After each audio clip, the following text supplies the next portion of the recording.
dahilan yung, ay, ayan, oo nga. Hindi naging reason yung pagkakawala niya ng diploma para magkaroon siya ng source of living.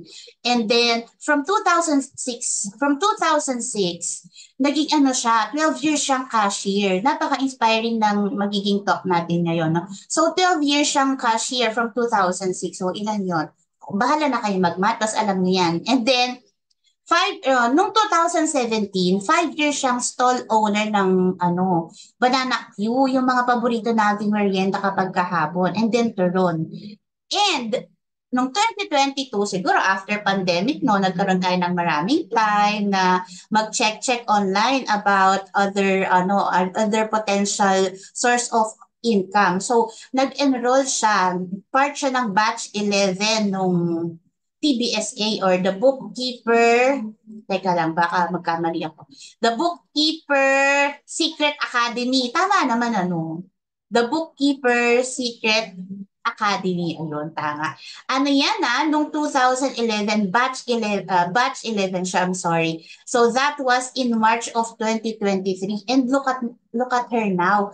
1 year after, nandito na siya sa harap ninyo and will be sharing yung mga niya, practical tips.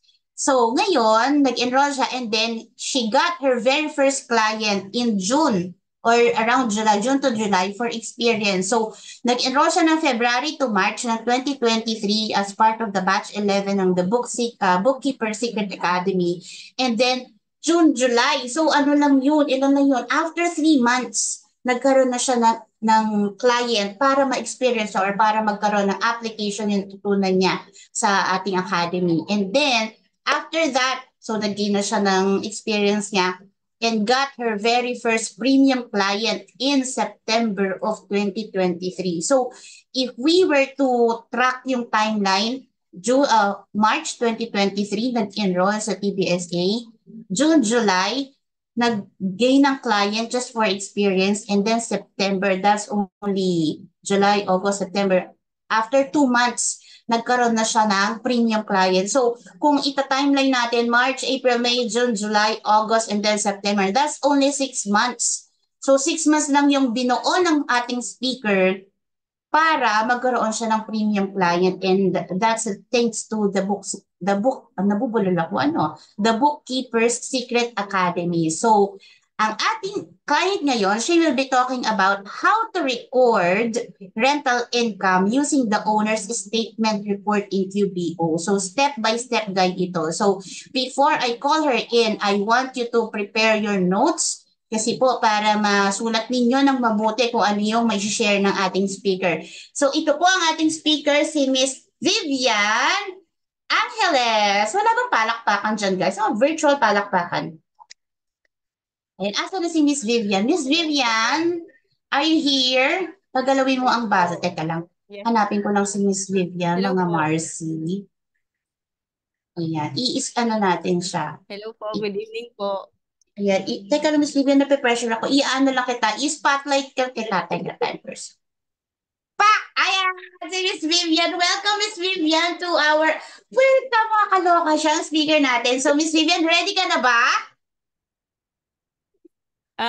Ready na, ready na. Kinakabahan Parang lang. kinakabahan. So, guys, let's, Sorry. give grace lang to Miss Vivian kasi hindi siya teacher, hindi siya nagkaroon ng background in public speaking. Pero yung courage niya to share with us, kahit kinakabahan siya, no? To share with us yung mga natutunan niya 1 year, almost a year after, no? So, hindi lang September, Yes. and then ano pa lang ngayon Ano ba? Ano ba ngayon? April. Sorry. May nakakala. So, April. So, September, October, November, December, January, February, March, April, May. 8 months after, nandito na siya. So, yun guys, no? So, ayan, dahil tumatawag na yung aking Grab, take it away, Miss Vivian. Yes. Hello po. Hello sa lahat. Bali, yung ipapresent ko ngayon yung step-by-step guide on how to record rental income using the owner's statement report in QBO. So, ako yung first scenario, isi-scenario natin siya ha. Ako yung bookkeeper ni client. So si client ko is siya yung may-ari ng mga properties. Meron siyang dalawang property na pinaparent na hinahandle ng property manager. So, as a bookkeeper, ano yung mga needs ko para ma-process yung transactions niya. So, yun yung step-by-step guide na ipapresent ko. Yun ako ba? Wait, before ako mag-share ng screen, ibibigay ko lang yung scenario natin ha. So, etong scenario natin nga is si client, meron siyang dalawang ano. Ang kailangan natin dito is yung documents na manggagaling doon sa property manager. Kung nung last Monday, yung nagre-record is si property manager, 'di ba? Ngayon naman, yung manggagaling sa kanyang report or yung kanyang owner statement, ipapasa niya yon dun sa client para makita ni client magkano ba yung rental income na pumasok sa kanya or yung mga expenses na incur nung property na yon within that month. So ang as a bookkeeper, ang ang ipapasa sa akin ni client is yung owner statement na nanggaling sa property manager. So mag-share ako ng screen.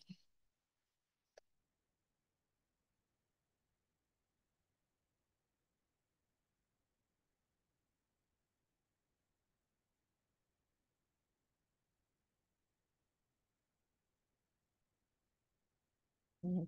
So ano ba yung as a bookkeeper niya, ano yung kailangan ko? So syempre dapat meron akong access sa kanyang QuickBooks. Yung gamit naming software application is QuickBooks.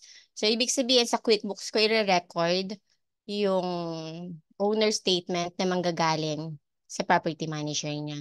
So ito yung itsura ng owner statement na galing sa property manager. Nakikita niyo po ba? Pwede pong may isang Yes po. mag-open ng mic. Po. Thank you po. Sorry, hindi ko kasi hindi ko nakikita yung mga comments. Yan. So, ito yung itsura ng owner statement na manggagaling sa property manager. So, owner statement, yung date niya is March 1 to March 31. So, yung statement niya consists na siya ng dalawang property. Hindi siya combined, kundi magkahiwalay. So, ito yung isang property niya, yung Carver. And then, ito yung isang property niya, yung Rose Hill. So, ito yung marireceive ni client na ipapasa niya sa akin for recording naman to QBO. Ngayon, sa QBO po is, ano naman, yung bank ni client is nakakonect. Ibig sabihin, connected yung bank niya dun sa QBO. So, hindi ko nakakailanganin na mag-upload ng bank statement sa QBO. So, ang mangyayari lang is, kung ito yung statement niya, yan, i-check natin yung statement. So dito, itong kabila na lang may malabo. Yan, ito. Dito makikita nyo, no, dito papasok yung na-receive na rent income ni client for Rose Hill. So yung pumasok na rent sa kanya is $800. Tapos, meron siyang management fee which is expenses na 64.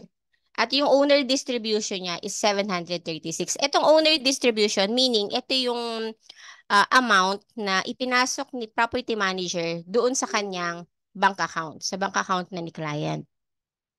So, dito, dalawang ano siya, dalawang property siya.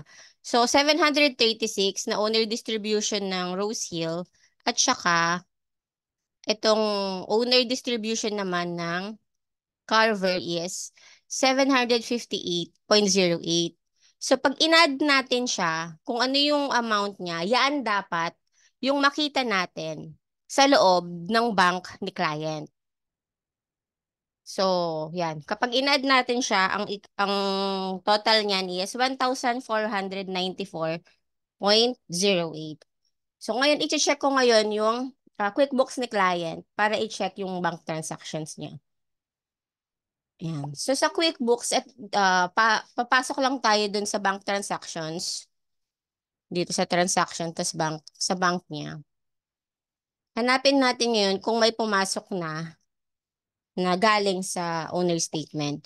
So, itong 311. So, kung mapapansin nyo, merong time difference. Kasi sa owner statement, sabi niya, 37 niya, uh, nagkaroon ng distribution. Pero sa bank ni client, 311 siya nag-reflect. Ibig sabihin, na-post yung amount sa bank ni client ng March 11, 2024. So, galing sa owner fund.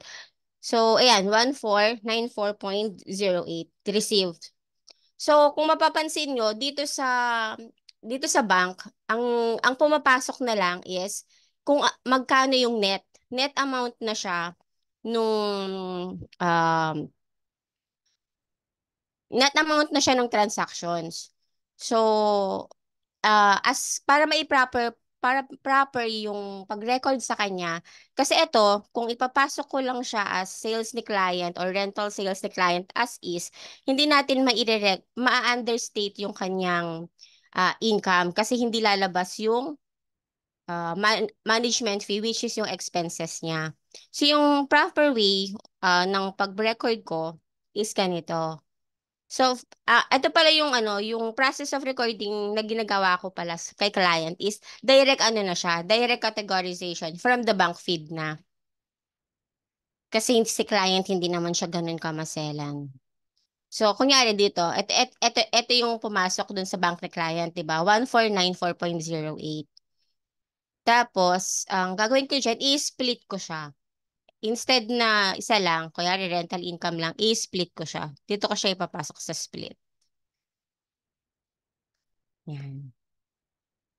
Tapos, dito receive from owner funds kasi ito na yung ginagamit namin na pangalan nung property manager, owner funds. Tapos category niya, description, class, amount. So dito gumagamit tayo ng class kasi since dalawa yung property ni client, para makita natin ng hiwalay kung magkano yung um, actual or individual na income and expenses per property. So, itong si Carver, for example, is i-record natin siya ng actual. So, sabi niya, may rent income na pumasok ng March 2024, 824. So, dito, receive from owner fund, category niya is rental income.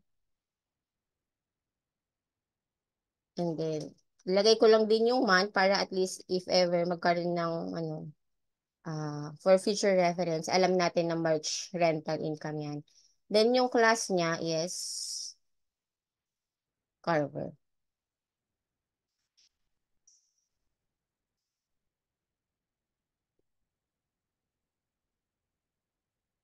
Yan. Tapos yung amount niya, 824. 824. Tapos, sa second line, ganun lang din. Owner fund pa rin. And then, ito ay management fee. So, pasok lang natin siya. As management fee for March 2024. Then, Carver pa rin yung class niya. So, ito ay expenses. Ibig sabihin, ibabawas siya dun sa kanyang income. 65.92. Kaya pag na-record natin siya sa QuickBooks, naka-negative siya. Negative 65.92. Hmm. So, sa baba, kung mapapansin nyo, may amount na siya na 758.08, which is ito yung owner distribution para kay Carver. Pero may natitira pa siya na 736. Kulang pa yung nire-receive kong amount. So, ito naman, i-record natin yung pangalawang property niya. Since yung amount na na-receive natin is para sa dalawang property, so ipapagsamahin natin yung recording dun sa isang deposits.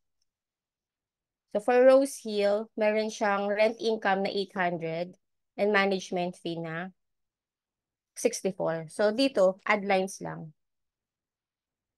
So, same lang. Owner funds para sa receive. Tapos rent income. Same for March.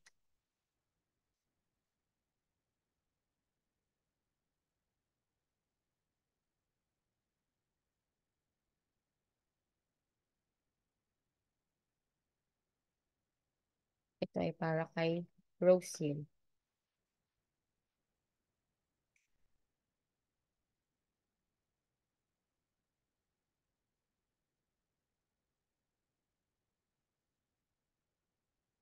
$800 at saka 64. Ah, sama siya.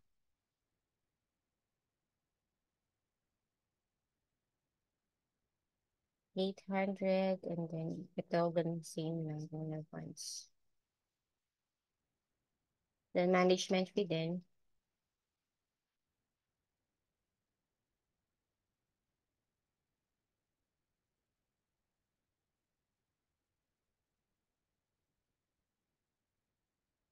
Negative. So negative 64 siya since expense siya. Yan. So kung makikita nyo, ang difference niya zero na. Ibig sabihin na meet ko na yung na-meet ko na yung amount na 1494.08. And dito, nai-input ko yung income niya na 824 at yung management fee na expense niya per particular na property. So apply and accept lang siya. Medyo mabagal lang yung internet ko, sorry. Yan. So wala na siya dun sa bank statement ni client. Mapupunta na siya dito sa categorize. Then, para makita natin kung ano yung niya, itsura niya sa profit and loss statement ni client. Punta lang tayo sa reports. Pakita ko yung reports para makita niyo siya.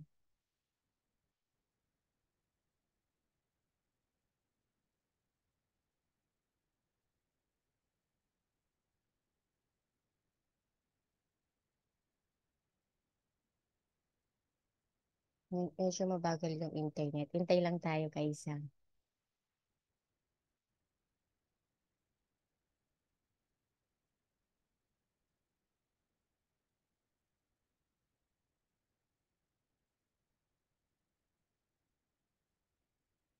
Yung bait ni QuickBooks. Ang bagal, sorry.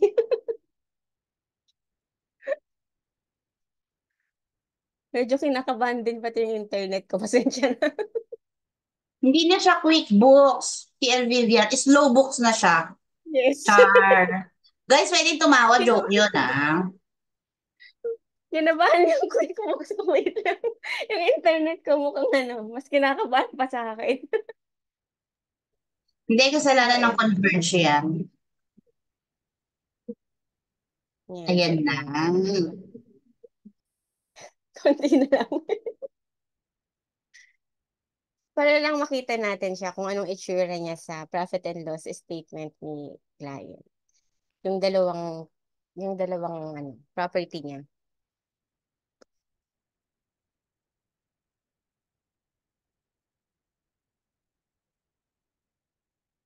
Yan. So, profit and loss.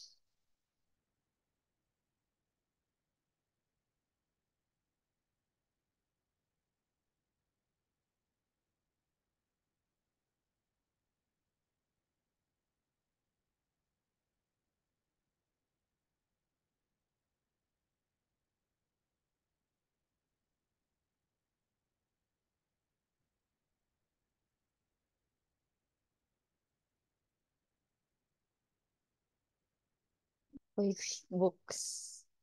Uy, ka naman ganyan.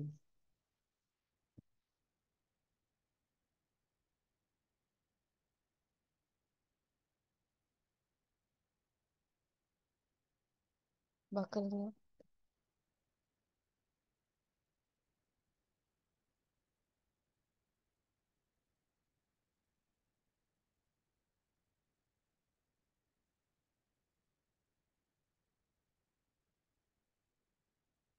Sorry guys, mabagal. Patawarin niyo Ayan, na. sige. So, habang naglo-loading si QuickBooks, kunyari ako, Miss Vivian, kunyari aspiring accountant ako and bookkeeper, tapos wala talaga akong idea sa QuickBooks. So, paano lalabas yung kanina may nakita akong rental fees, management fees. Do you manually input that dun sa QuickBooks or lumalabas na siya kusa? You have to create, magka-create ka ng charts of account. Ah, Which is, ilalagay mo siya. yes. yung mga yun, mga nasa charts of account na gagawin na nakaano, parang naka-base siya sa kung ano yung kailangan na accounts ni client. For example, dahil rentals yung business ni client, so rental income yung pumapasok sa kanya. So sa income Oo. account, mag-create ka ng chart of account under ng name na rental income. So yung mga naming na yon, yung mga naming convention na yon, ikaw maglalagay as accountant or nakalagay na siya? Depende. Kung ikaw yung magse-set up nung books ni client, ikaw yung gagawa ng charts of Ah, account niya. Pero kung for example, oo. existing na yung business ni client, tapos papasok ka lang sa kanya na andun na yung QuickBooks niya, parang itutuloy mo lang yung recording, then ah itutuloy mo lang din yung charts of account niya. Pero Hmm, unless na wala doon, kaya wala yung chart of account na yun, ikaw yung oo. mag-create dun para sa kanya. I see. So ayan na, lumabas na. Yan. So, sa profit and loss, dahil March siya, so syempre puntahan natin yung March 1 na statement hanggang March 31, 2024. Tapos, di ba kanina nag-class ako, nilagay ko kung saang property siya dapat ipasok. Dito, sa display column by, isa-select lang natin yung class process. Yan. Then, run report. Yan. So, ganito yung issue nung magiging profit and loss natin. Naka-per property siya. So, kay Carver, ito yung pumasok na rental income niya. Kay Rose Hill, ito yung rental income niya. And then, yung expenses nila. For this particular na transaction kasi, ang expense lang is management fees. Yung for March transaction ni client. Minsan, may mga repairs din yan. So, ganun din, kakategorize mo lang din siya sa repairs, and then ganito yung magiging itsura ng profit and loss na. So naka per property. Kaya hindi rin mahihirapan si client, kunyari magtanong siya sa'yo, magkano ba yung kinita natin for the month para kay Carver. So ayan, ito yung net income. Madali mo na siyang sasagutin ka. So actually, yun na yung end nung presentation ko kasi hanggang pagbigay lang naman tayo ng statement kay client. So talagang Pagkatapos, how to record rental income lang, ano? yes. So from kailangan mo ng documents, and then i-journal mo na siya. Ang journaling naman sa QuickBooks is yun, categorize mo lang siya. And then Mm-mm. send ng reports. Okay lang ba i-stop sharing ko na siya, ha? Ayan. So Yes. guys, nakita niyo kung paano. So una, merong owner statement. Oh, nakinig ako. Miss Sylvia, nag-take notes ako. Owner statement, and then after nyan, i-open mo yung QuickBooks at ilalagay mo na din yung mga kembot-kembot. So may mga fees, and may income and kung ano-ano pang mga anik-anik, ano. So Yeah. ngayon, guys, syempre sayang naman na nandito na si TL Vivian. Meron ba kayong mga, let's open our Zoom para sa discussion. Kung meron kayong mga question. Okay, ito, TL Vivian, meron tayong dito. Teka, i-spotlight natin si Janice. Janice, nasan ka? Magsalita ka. Hanapin kita, wait lang. Ang question ni Janice, same po ba yan sa zero, Miss Vivian? Same lang din for zero. Same lang Parehas din lang siya. din So, naman sila. isi-set up mo lang din siya, ganon. Yes, i-categorize mo lang din siya. O, ika-categorize mo ako. Same lang din daw, Janice. Next question. Ito may phone-in question tayo, Tia Vivian. Paano po ba ika-categorize ang transaction ni client? Ayan, magandang tanong. So, paano nga, Tia Vivian? Yung bang naming nun, manggagaling doon sa statement, kung ano yung nakalagay sa statement na parang name or nung item, yun na rin din ba yung ilalagay mo? Or kunyari sa kayo ni client, mag-uusap ba kayo na, o ito, pag sinabing rental income, lahat ng mga rental income sa mga properties mo, ito yan. Tas ito, Kasi ganon. kailangan talaga meron kayong communication ni client. Kasi kailangan nagja-jive kayo, di ba? Parang kailangan Oo. parehas kayo ng intindi na pagka sinabing, kunyari, ito yung nakasulat sa owner statement, dapat alam din ni client na yung account niya sa QuickBooks, ito yun, dito siya papasok sa rental income, ganun. Mostly talaga manggagaling yan kay, kay, kay client. Unless si client mo is non-knowledgeable talaga siya, ikaw yung mag-ano sa kanya. Basta ang kailangan lang, nagkakaintindihan kayo. Na kapag eto, hinanap mo siya sa QuickBooks, etong rental income na to, sa rental income mo lang din siya hanapin. Yung management fee na makikita mo sa owner statement, pagdating sa QuickBooks, management fee din yung hanapin mo na account. Ayun. Meron pa po bang question? Or Miss Vivian, pag ganyan, ano ba siya? Kunyari, pwede din siguro yung ano, no, yung meron kang parang, kumbaga sa dictionary, glossary of,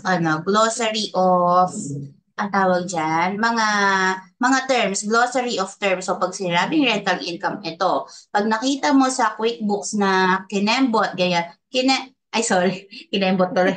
Pag sinabi Yes, sa kinembot QuickBooks din dapat na siya dun sa QuickBooks. oo, kinembot din dapat ang nandun sa QuickBooks. So, para Oo, ganun. hindi ka natatanungin ni client, no? So, siguro maganda nga yung sinabi ni Miss Vivian na kapag kailangan kausapin niyo ni si client para alam niya kung saan niya mga kinembot na mga fees, ganyan. Next question from Marites. Similar lang po ba ang owner funds sa escrow account? Wait. Yung escrow account kasi hindi pa ako masyadong familiarize sa kanya. Familiar. Pero, pero parang iba, iba siya sa escrow account. Kasi yung, etong particular na na nirecord natin is, hindi siya matatawag na escrow. Kasi na siya, parang ito yung na-receive talaga ni property manager dun sa rumerenta dun sa dun sa property. So, ito yung pumasok dun sa account ni property manager. Ni property manager. Yes. So, syempre, dahil hindi ko din Pero masyadong, baka, sige, TL yes, sir. Vivian. Sige, uy, nagkahiyaan, ganyan. So, ginugel ko, ano ba yung escrow? Ano? Sabi dito, escrow is a financial agreement whereby an asset or money is held by a third party on behalf of two other parties. So, parang kumbaga, oo, hindi siya applicable sa sa rental kasi kapag rental property direct to owner. So yung renter, property manager tapos kay owner. Ganun ba 'yon, TL Vivian? Hindi ko kasi Usually masyado talagang alam pag dyan. Ang na-encounter ko lang kasi yung escrow sa mga mortgages, sa mga sa mga utang. mortgages, sa mga utang. Ayan, Oo, sabi ni TL, kaya ayan rin na pala, sumagot si TL Melona, kapag ka, repairs, maintenance, mortgage interest, aba, ang ganda ng ating discussion, dami natin natutunan. So, teka, next question, wait lang. Wala po bang mga software expense and retainers fee ang property management? Retainers fee, anong ibig mo sabihin dito, Janet? Retainer fee nung accountant pa yun. Pero siguro ito kasi, yeah, siguro Janet, i-drop mo sa Asan si Janet? Wanted ka. Charot. Hanapin natin si Janet para malinaw niya ang kanyang question. Si Janet Villa. Okay lang ba, Janet, na ma-invite ka namin sa, ayan, already na siya. Pin kita, ayan. Ay, teka. Add spotlight. Sige, Janet. Ay, Janet, hindi namin naririnig ang iyong beautiful voice.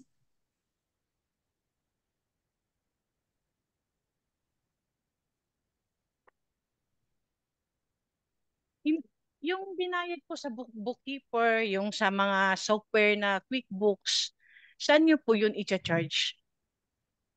Sa book na ni Na, client.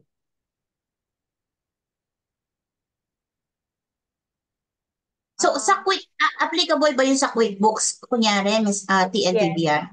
Bali sa QuickBooks kasi Ilalagay ni client, separate na siya dun sa owner's fund. Kasi si property manager, Since hindi siya yung direct, ang responsibility lang niya is yung property mismo, i-manage yung property. Meaning, kung may repairs yan, papagawa niya yan. Kung anong expenses niyan, i-report niya yan dun sa client. Ngayon si client, dahil meron siyang separate na accounting, either bookkeeper or Separate accountancy yan, reporting. nandun siya ngayon sa QuickBooks na gamit ni client mismo, hindi dun sa property manager. Okay. Minimal lang pala. So, sa QuickBooks ni client, dun ko siya nire-record. Kunyari, may Okay. binayaran.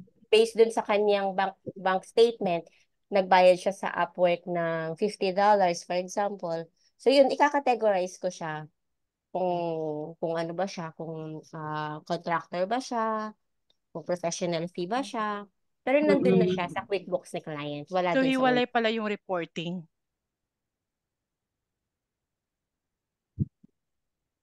Okay na, clear na.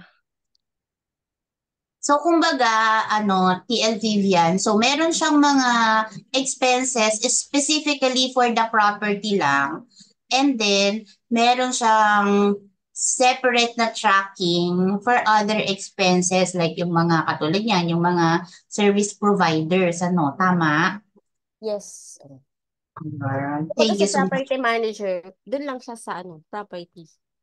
Pero yung Oh, other expenses kumbaga other operating expenses na diretso ang nagbabayad ay si client mismo. Meaning client. doon mismo sa account ni client nang gagaling yung pambayad. Ano na siya, diretso na siyang kinakategorize doon sa book ni client sa Tabok ni QuickBooks. client. I Yes. see. Okay, a question. So, nakembot na natin yung escrow tax and insurance, So, hindi siya dito. Kaya, siguro some other time we can include this sa ating mga future webinars, yung escrow tax and insurance. Ayan, question for Marlen. Yung kinategorize po ba, di ba lalabas siya sa PL statement? Makikita rin po ba siya sa sales tab? Question number one, PL Vivian, ano yung PL statement? Kunyari, may mga baguhan dito na tulad ko. Ano po yung PL statement? When you say sales tab, meaning i-check mo siya dun sa customer, ganun, kung lalabas siya Ay, dun sa teka, customer. i-ano ulit natin si Marlen. Marlen, kailangan namin ng, may mga follow-up question kami sa question mo. Pwede ka ba namin ma-invite? Yan, Marlen. Marlen, igalaw mo ang baso. Yan, ipin kita. Ayan na si Marlen. Asan na si Marlen? Bulaga, ayan. Marlen, anong ibig mo sabihin ng PL statement and yung sales tab?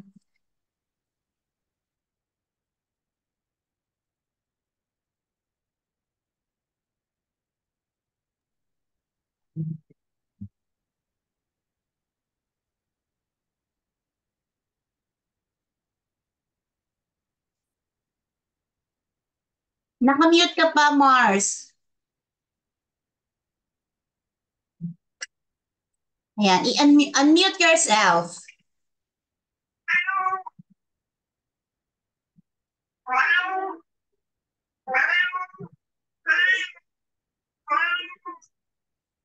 Wala daw siyang audio, Miss Ro. Wala siyang audio. O sige, dahil dyan, next, yeah, ay hindi, chat mo na lang, chinat mo ba? Sige, babalikan natin sa baba, ha? Babalikan natin sa baba. Punta muna tayo sa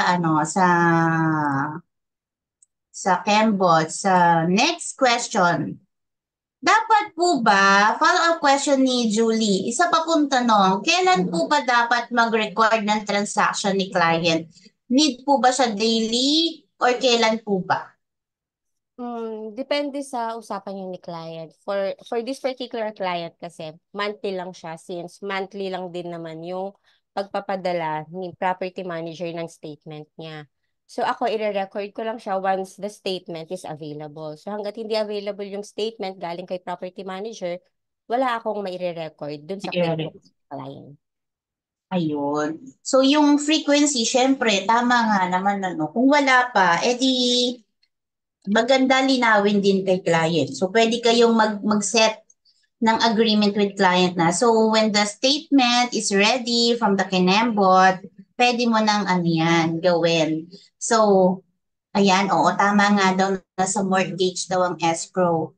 So, next, aside from rental income po, ano pa po ang common transaction sa isang rental business?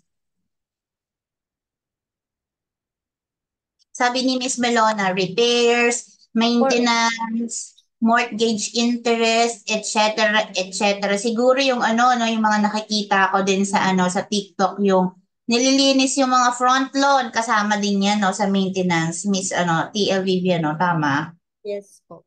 Yes. Yan. Yes, dun sa ano. Ayan. Oh, next question from Liz Gloria. Aside from rental income, management fees, ay ayun na, no, nasagot na natin. What other transactions do you normally have for real estate or property management? Yun nga, yung mga repairs, maintenance, mortgage interest, ganyan. Kasama din ba, Ms. Vivian, yung ano, kunyari, di ba sa atin, meron tayong tinatawag na mga, ang tawag dito, yung mga homeowners association fees. May mga ganon din ba sa ibang Yes, bansa? meron din po. Meron din So sila. kasama din yon. Ayun. So next question. Paano po ang classification ng fully depreciated building na ginawang property for rental? Building pa din po ba or investment property? Nosebleed o Fully depreciated, meaning ang sinasabi niya is fully depreciated na si building, parang ganyan. opo, pero ginawang rental property. So ano nang anong Meaning, buo pa category? yun. So, kahit kumbaga sa books ni client, fully depreciated na siya, pero ginagamit pa rin siya as rental. Parang tama, ganun ba yung ibig niyang sabihin? So, kasi yung mga buildings naman, di ba, usually meron naman talaga yung ano, parang salvage value. So, sa balance sheet ni client, matitira pa rin naman yung salvage value ni property hangga't hindi talaga siya ginuguho or totally demolish or whatever. Pero yung salvage value niya sa balance sheet, yun na lang yun.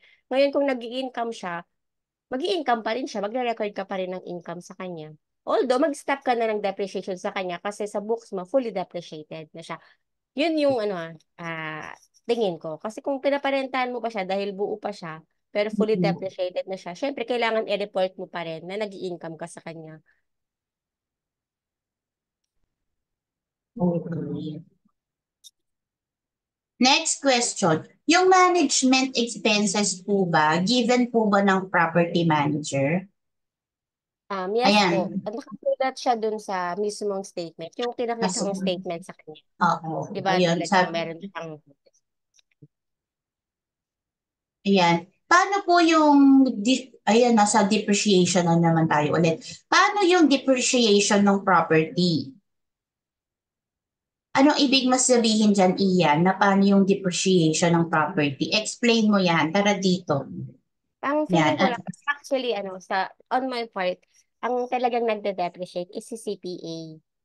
Si Ano CPA yung... yun, Miss ano yun, TLV Kasi, yan?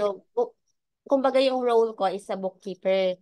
So, aside sa akin, meron si client, meron pa siyang CPA talaga.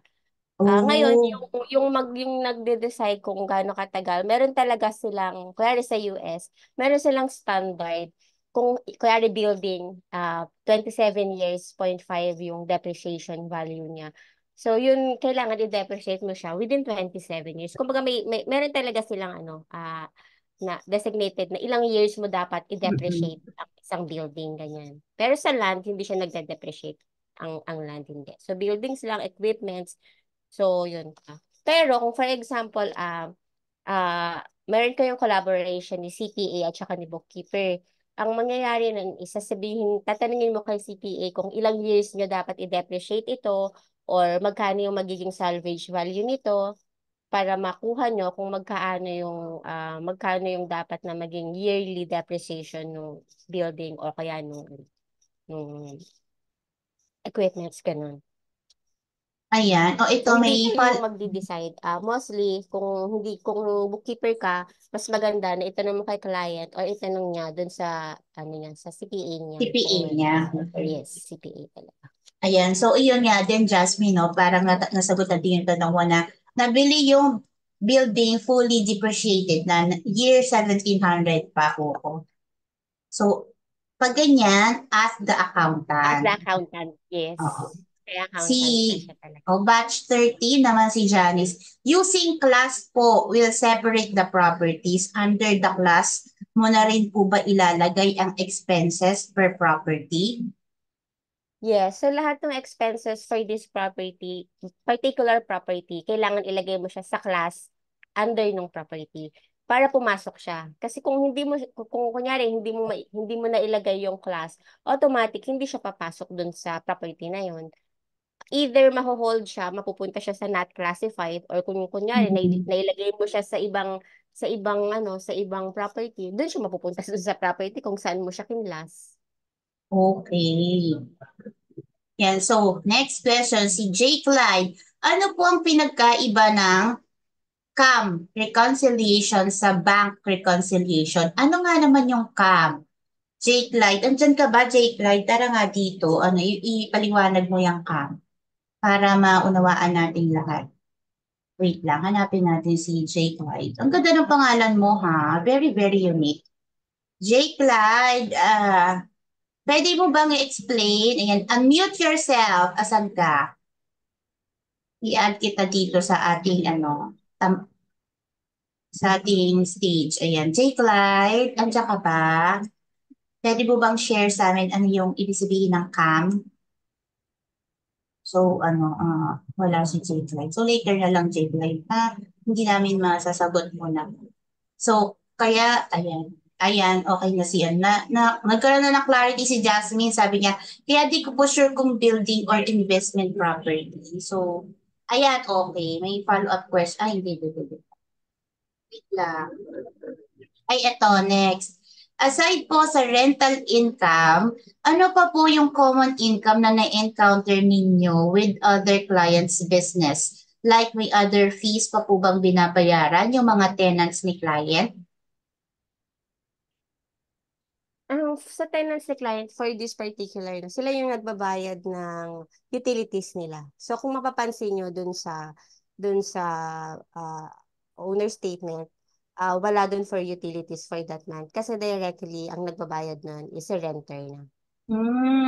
So, kunyari yung mga tubig, electricity, mga parking, ganyan. And pag ganyan din ba, Miss Melona, yung, kunyari yung association dues, si ano na din yan, si renter or si owner na? Depende sa ano po. Minsan depende siya sa contract with the Okay. renter din. Parang dito sa atin, 'di ba minsan, i-shoulder mo lahat basta pati yung Mm-mm. hawak ko. Ganun din naman sa kanila. Depende din Ganun. sa utak. No. Ayan, sige, ito. Ito, out of topic daw si Jake Light. Not sure, ay out of topic si Belen. Kasama din po ba sa task ninyo ang payroll at tax returns payment ni client aside from the rental property? For the payroll, since wala naman talaga siyang wala siyang other wala naman siyang empleyado. Kasi nga naka-property manager na yung pagma-manage nung mga properties niya. So ang ano na lang na binabayaran niyang extra na is yung mga contractor, katulad ko, papasok ako as contractor niya bilang bookkeeper niya, ganun. O kaya yung CPA niya as professional fees or accounting fees na babayaran niya.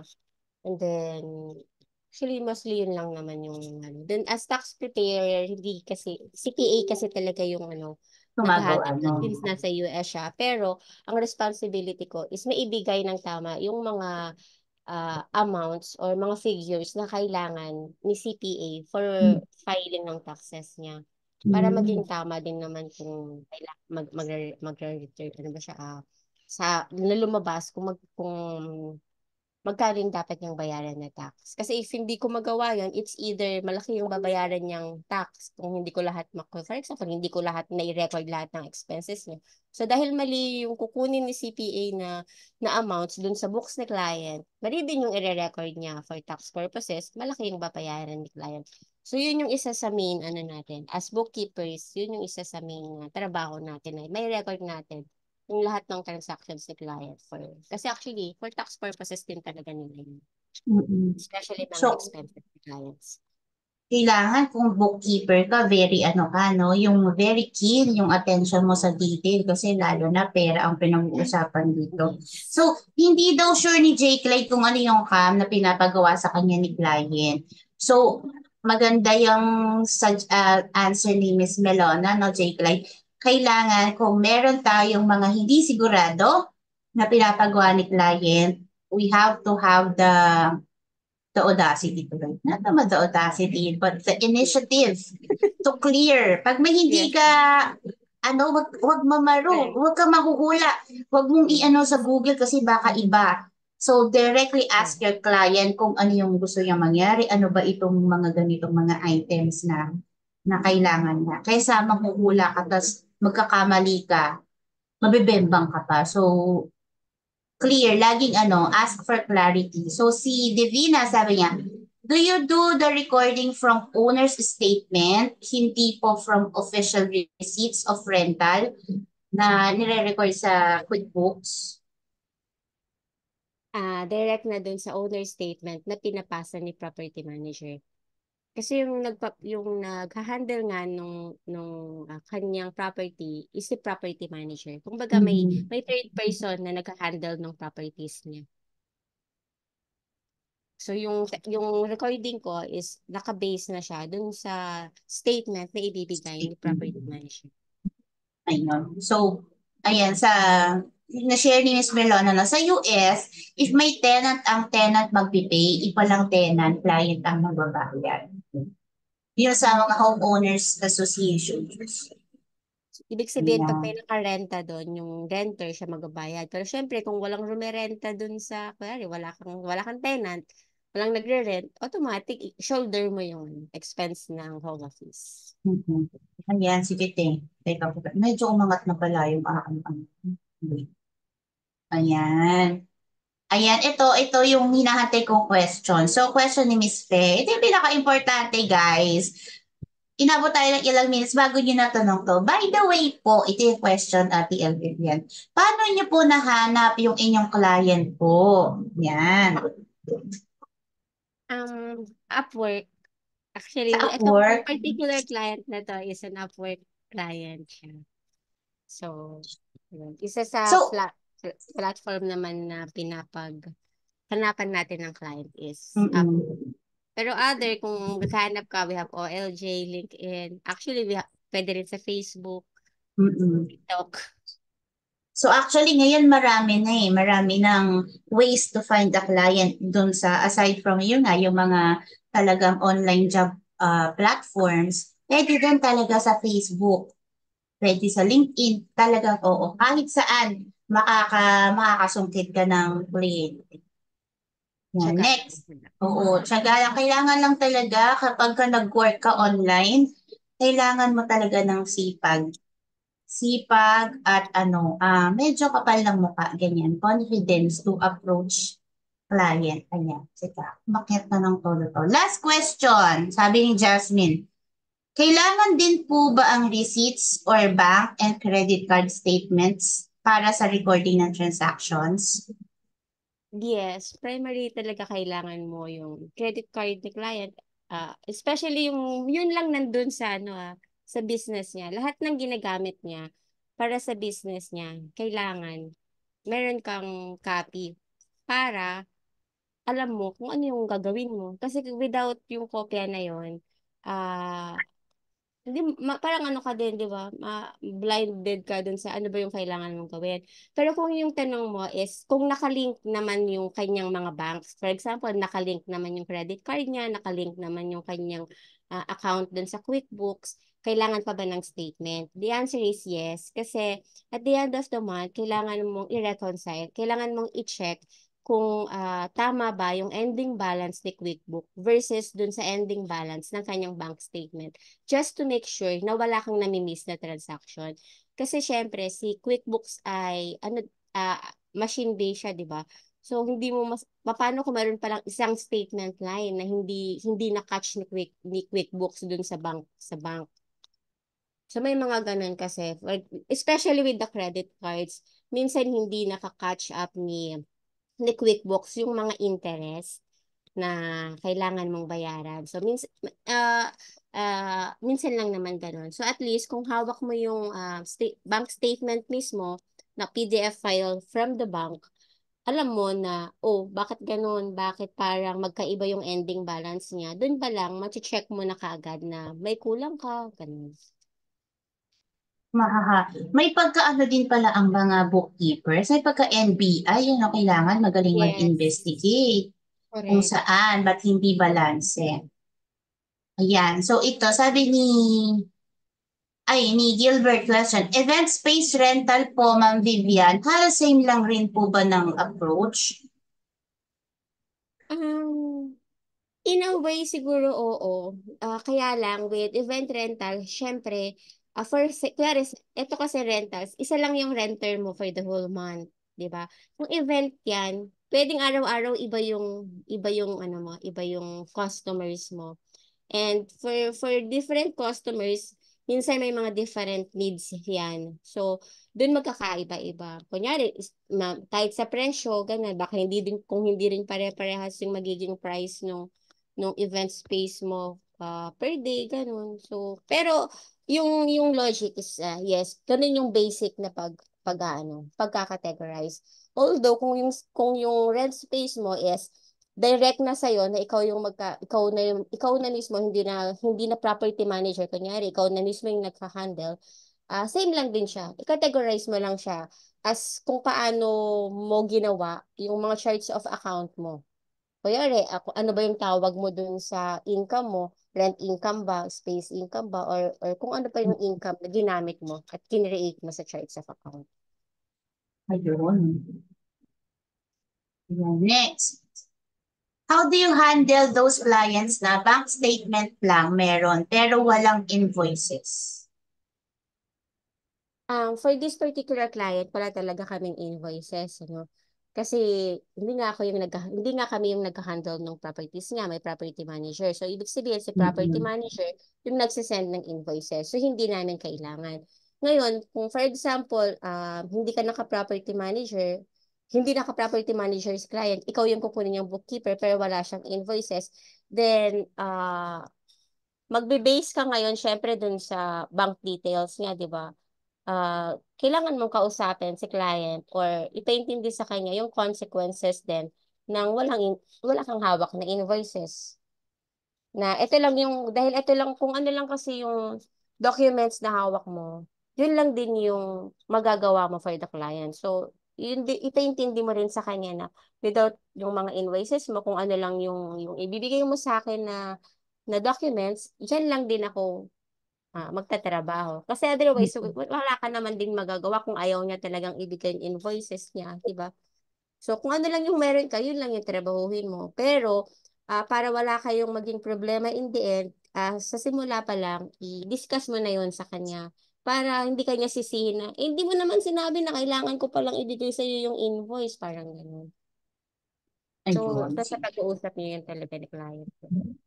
So, kailangan talaga mag-set ng proper expectations pag on board mo pa lang kay client or set siguro kung monthly mo lang ginagawa yung books niya, siguro kailangan once a month meron kayong alignment meeting.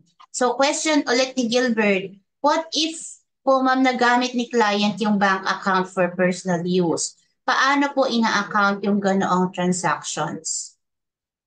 Meaning yung business account ginamit niya for personal use. Ina-account lang siya as ano. Depende. You have to ask the client kung babayaran mo pa ba to or hindi na. This is for sole proprietor. Ibig sabihin siya yung mismong may-ari ng business. Hindi to applicable for partnership. Pero kung sole proprietor siya, ah ang ano dun is, ask mo si client, babayaran mo pa ba to dun sa company mo or hindi na? Kasi kung hindi niya nababayaran, ilalagay mo na siya with withdrawals. Pero pag sinabi niya sa'yo na, hindi, sige, babayaran ko yan. So, ipasok mo siya as parang account receivable mo for client. Hmm. Utang niya, parang utang niya sa sarili niyang kumpanya. Ganun. Ayan, oo, nagkaroon na ng kalinawan ang CAM. So, ang tawag pala sa CAM is Common Area Maintenance Charges. So, yan yung cleaning of lobbies, bathrooms, elevators, ayan. So, ayan na. Thank you so much for that, Josie, ah. Nagkaliwanag na ang CAM. Ayan, so teka lang, ha. Scroll lang ako. Ay, tapos ko na yata. Ayan. Ay, tapos na! Naubos na ang questions. So, wala na po bang questions? Yan. Kung meron pa po, pwede pa pong humabol bago magsara ang tambiolo. Same lang daw, Kamsi and Regarding dun Cusa. sa, Ay, sige po. yan, yung mga security system, trash pickup, basta nakalagay siya dun sa ibinigay na owner statement, i-account mo siya. Kasi minsan meron dito, yun nga, yung sa management, yung sa biodegradable, ganyan, ganyan, sa trash nila, meron kasi talagang nagpi-pick up, di ba? So, may mga months Mm-mm. doon na meron siyang, ah, um, ang tawag doon, basta isinama ni property manager yung expense na yon dun sa particular property, kailangan mo siyang i-record kasi binawas niya yun dun sa income na natanggap niya. So anything na nandun sa owner statement na matatanggap mo, lahat yun, i-account mo sa QuickBooks. Mm-mm. So, basta Pag wala nakatanggap. doon, wala. Pag wala, huwag mag-imbento, ganon. Huwag hanapin ng wala. So, kung ano lang yung nasa papel, yun ang ilagay sa QuickBooks. Pag Yes. wala, edi is a no, ganon. So, sabi ni Julie, further elaboration po sana about bank reconciliation. Medyo hindi pa nagsisink in daw kay Julie. Anong part doon, Julie?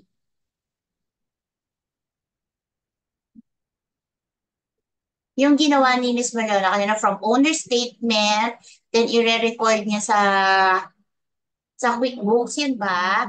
Julie, nasan ka? Halika dito. Julie. Ayun. Sige. Si Julie. Julie, pwede ka ba namin ma-invite dito? Ayun nga. Hindi, oo. Hindi nga bank reconciliation. Ang ano natin ngayon is rental property fees. Kung paano mo siya i-record. Kapag ka ba sinabing bank reconciliation, TL Vivian, anong part ng bookkeeping yun? Anong klaseng service yun ng bookkeeper? Kasi ikaw, di ba, rental properties. Saan yun papasok? Um, yung pagbabank recon kasi is, parang ano lang yan. Ibig sabihin ng bank recon is, yung QuickBooks banking transaction versus dun sa bank transaction mismo or bank statement transaction. So, kailangan, kung ano lang din yung nasa loob ng bank statement, kailangan yun lang din yung nasa loob ni QuickBooks. Okay. So, gano'n lang siya. Kailangan, kung ano yung nagre-reflect sa bank transactions niya, Julie, yun lang Yes. din yung ilalagay mo sa QuickBook. So, sabi ni Fe, bank recon is for bank account transaction po ng client. So, pag ganito, Miss Tel Vivian, kapag nagawa ko din kanina, meron tayong pinag-usapan na kapag yung mga contractor fees and etc. Pati po ba to ginagawa mo din for your client, yung bank account transaction or bank recon? Parang Yes, another yes. another Ayan. offer siya. Kasi Ayun. pag end-to-end bookkeeping ka, so from transaction ng sales niya, ng expenses niya, and then kung sa banks niya, categorization ng mga banks niya, so kasama talaga dun sa process ng pagbubookkeep yung Pag bank reconciliation. Kasi otherwise, mahirap kasing balikan yung mali kapag sobrang tagal na. Kumbaga mahirap hanapin yung kung saan, bakit hindi ka nagpala, nangyari, after 1 year, saka ka nag-bank recon, tapos may nawawala kang 0.01. Pinakamahirap hanapin na amount is yung 0.01. Saan ka nagkamali, di ba? Babalikan mo mula January, kasi December ka lang nag-bank recon. So, usually talaga is, monthly, mag-bank recon ka para alam mo na every month, tally yung ending balance ni mm, QuickBooks sa ending balance ng bangko o nung actual bank ni client mo. ayun. So dapat, nung nag-work ako sa bangko, tawag namin dyan, at the end of the day, dapat yung deposits and withdrawals na mga, yung nasa nakukuha niyang blue, yung mga slips, kailangan balanse siya. Kasi walang uuwi hanggat walang Walang uuwi hanggat concession. hindi sa balanse. Oo. Yun. Oo, siguro kasi kailangan lang itanong ni ginrab na ni sino nga ni say yung ating yung chance para maitanong about bank recon. So, meron pa po bang gustong magtanong, mga friendship? Ayan, oo, si Jake Line. Per unit po ba kayo nagbe-base for the rates? And pwede po ba malaman if magkano po sinisingil sa client per unit or transaction? Ang ibig mo ba sabihin dito, Jake Light, yung yung service na binibigay mo as a bookkeeper? Ah, oo, yun daw. So, kung per unit, ibig sabihin ba per unit na property or isang buwan sa buong or monthly na charge? Yun ba? Tama ba? Ikaw ba, TL Vivian, since sa Upwork ang client mo, paano yung sistema ng deliverables and then payment? Per hour ba ito or ano? Per hour. Per hour. Per hour kasi usually ang transaction with Upwork.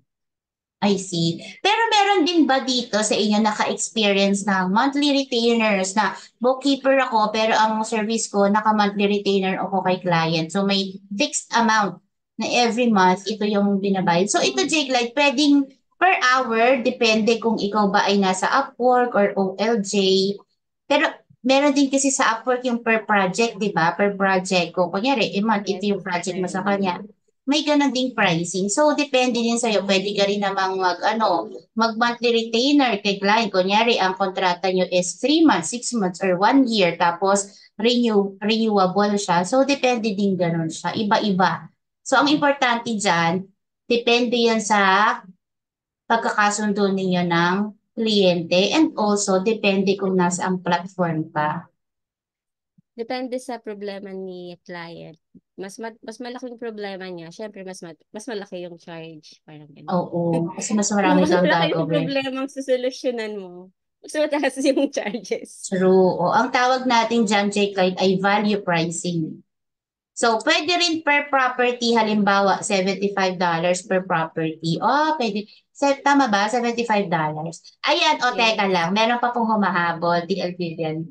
One last question po. LLC, California-based. Need po ba mag-declare din ng salaries ang owner sa sarili nila or distribution or wag na lang po? Kasi kino-consolidate po ata ang individual and business income pag nag-file ng tax. So ano to, very location specific. Yes. Since taxation siya, hindi ako ganun kaalam. Pero you have, Oo. kailangan mo malaman kung sa specific na state ba doon is nire-require na kailangan merong salaries and wage. Kasi merong state sa Amerika na hindi pwedeng walang salaries and wage yung profit and loss mo. Mm-mm. So ayan, siguro sa Yes. Ang mas ang makakasagot nun is yung CPA. Kasi since si CPA CPA. naman yung mag-ano. So kung kunyari, pag sinabi ni CPA na okay lang naman na hindi na yan lagyan ng salaries and wages kasi hindi ka naman sumasahod dun sa business mo, 'di ba? Mm-mm.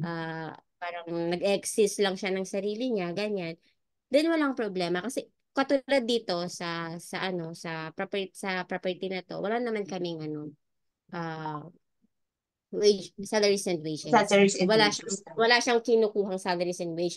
Pero sa pagkakaalam ko kasi ito parang narinig ko lang din naman hindi tayo sigurado. Pero merong mga states na hindi pwede na hindi ka mag-declare ng salaries and wage. So Mm-mm. kailangan malaman mo yun siya. So basta pag narinig yun na yung salitang tax, automatic ang sagot as the accountant. Yun ang number one na nasagot. Pag tax na, accountant na.